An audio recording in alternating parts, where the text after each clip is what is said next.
বাংলাদেশে আজকে যদি ধর্মীয় নিপীড়নের কারণে 1.5 কোটি হিন্দু বৌদ্ধ যারা আছেন তারা থাকতে না পারে, তারা যদি ভারতে চলে আসে, পশ্চিম বাংলার সেই জমি নেই যে তাদের এখানে থাকতে দেওয়া, তাহলে তারা কিন্তু তাদের ভাষাটাও হারান। কারণ তারা কেরালায় বা দণ্ডকারণ্যে বা উড়িষ্যায় বা গুজরাটে বা পাঞ্জাবে থাকতে গেলে তাদের ভাষাটাও হারাবে। আমার আরেকটা শেষ কথা আছে, যেটা ঢাকার একজন প্রফেসর আমায় বলেছিলেন যে গোটা বাংলা ভাষার মানে ইতিহাসে মহেশের মতো একটি গল্প একজন মুসলমান চাষির বেদনায় লেখা শরৎচন্দ্র ছাড়া কোনো মুসলমান সাহিত্যিক লিখতে পারে না।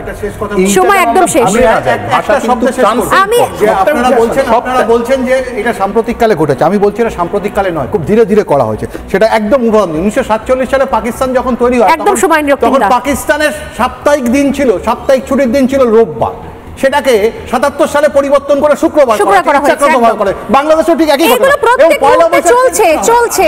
আমি এগুলি গভীরে ঢুকবো না, কিন্তু আমাদের বক্তব্য একটাই, কি নিজের ভাষাতে থাকতে হবে। এর আগে প্রচুর বিদেশি ভাষা আমরা নিয়েছি, চেয়ার টেবিল পুলিশ এমনকি বিভিন্ন ভাষা নিয়েছি, কিন্তু এখন আমাদের ভাষা এত সমৃদ্ধ হয়েছে, যদি আমরা প্রত্যেক মুহূর্তে এই ইসলামীকরণ হতে থাকে, আমরা সেটা অ্যাকসেপ্ট করতে থাকি, তাহলে কিন্তু এই পরিণতি ভয়ঙ্কর জায়গা থাকবে। অন্তত এই দিনটা থেকে এটুকু শপথ নিই যে মাতৃভাষাকে আরো জোরদার করি এবং এই ভাষাতে কথা বলার, লেখার, ভাবার, কবিতা লেখার, সিনেমা দেখার চেষ্টা করি না। ক্ষতি কি?